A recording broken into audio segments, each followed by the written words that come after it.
You are sitting outside when suddenly the sun peaks above the tree that previously blocked it and hits you in the face. The sun must have moved while you were sitting there, but is there a way to know exactly how high the sun is?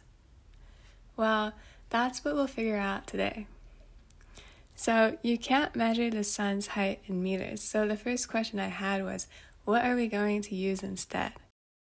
Well, look, if I'm outside looking at the sun, I would say it's maybe about 30 degrees high.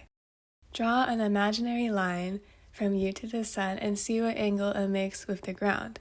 This is the sun's elevation. Once we start drawing diagrams, having this line in mind will be helpful. So now, what even impacts the sun's elevation? We have to know this to calculate it. But you can guess the three main factors just by thinking about your daily life: time, location, and date. Time. The sun rises and sets throughout the day, so a change in time means a change in the sun's elevation. Location. In the Caribbean, for example, the sun reaches directly above head, but in New York, it doesn't. So different locations have different sun elevations. Date. The sun gets a lot higher in the summer than in the winter, so different dates have different sun elevations. We'll have to think about why these three things happen, but for now, we already know what we're measuring and what it's impacted by, so we've already learned a lot. Now we can begin the fun stuff. How can we turn an abstract question into something solvable? We know that it's helpful to draw diagrams for geometry problems. I zoomed out into space so that we could understand the relationship between the sun and us on the ground. Can you picture what the situation might look like? See if you get something like this. This red dot is you, and if we put the sun on the right, the orange line connects you to the sun. Remember, the sun's elevation is the angle between this line and the ground. But it's kind of hard to see the ground from here, so let's extend it infinitely into space. The ground is the plane that's flat at your position.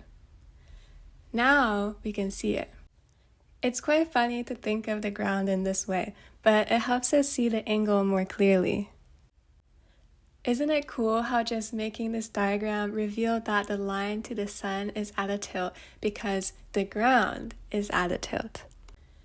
And exactly how tilted the ground is depends on your position on Earth relative to the sun.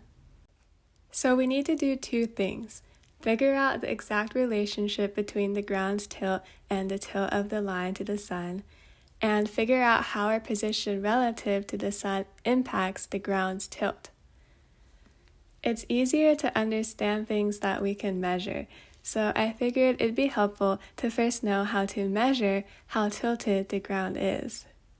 If we slice Earth horizontally, that's a reference for how much the ground plane is tilted up or down. If we slice Earth vertically, facing the sun, we can see how much the ground plane is tilted side to side.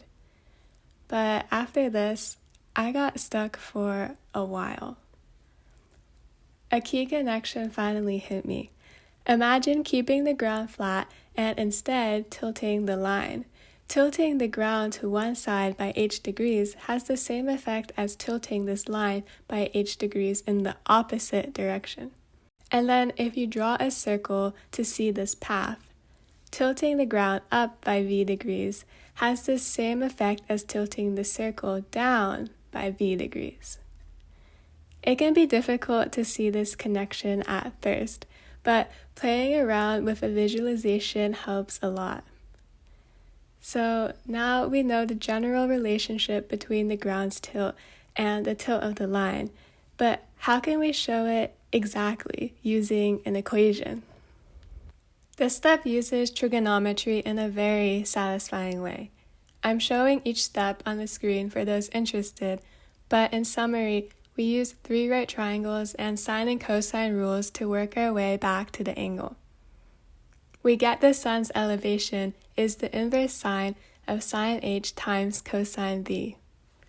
Now we have figured out the exact relationship between the ground's tilt and the tilt of the line to the sun. Now, we need to figure out how our position relative to the sun impacts the ground's tilt. After that, we'll be able to calculate the sun's elevation on Earth anywhere and anytime. Remember, we figured out that time of day, location, and date all impact the sun's elevation. So these three factors must determine our position relative to the sun. How exactly? Let's start with location.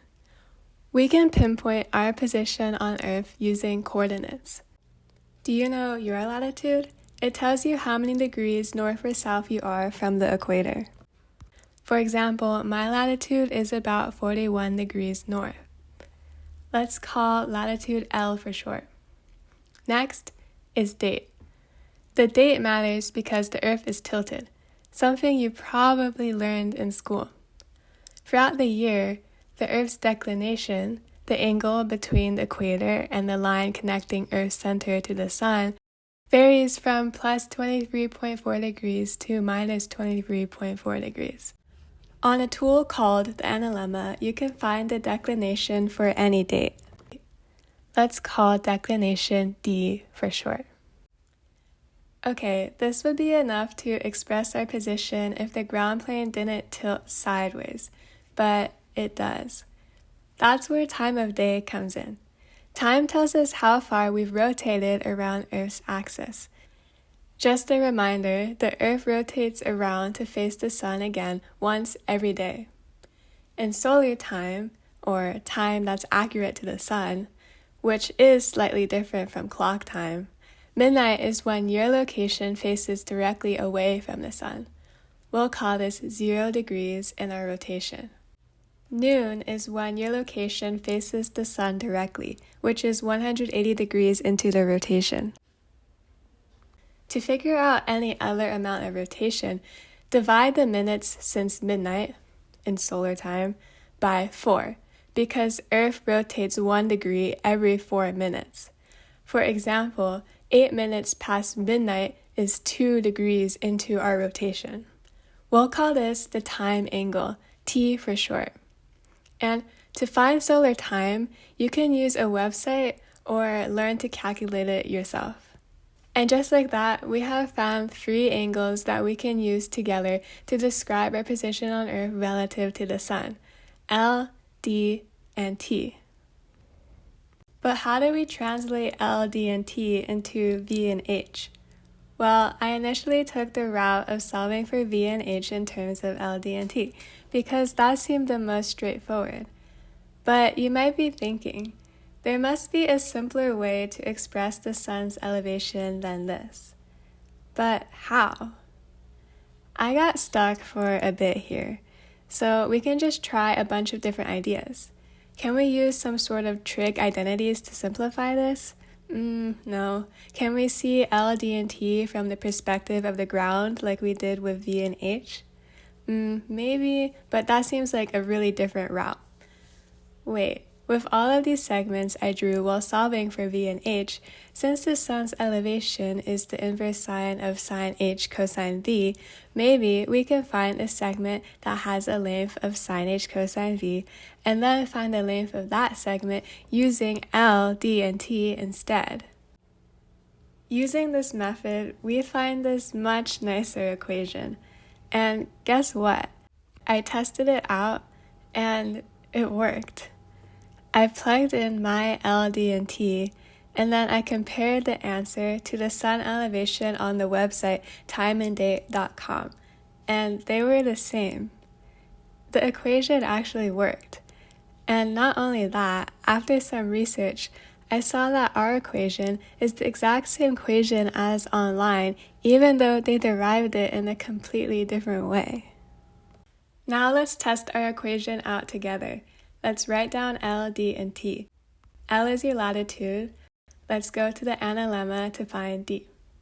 Okay, to find T, we need to divide the minutes since 12 a.m. in solar time by 4. Now let's plug everything in. We can go to time and date to confirm. Yep, it matches. Even better, we can go outside to see an estimate. Yeah, it looks about right. I am really happy to arrive at this solution.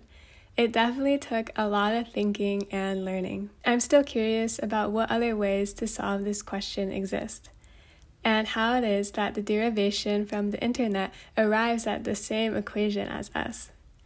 My biggest takeaway is to be confident in your abilities to solve a hard problem, and I hope you can carry away some newfound orientation with your position in space, some difficult problem-solving tips, and excitement to try solving another problem for yourself.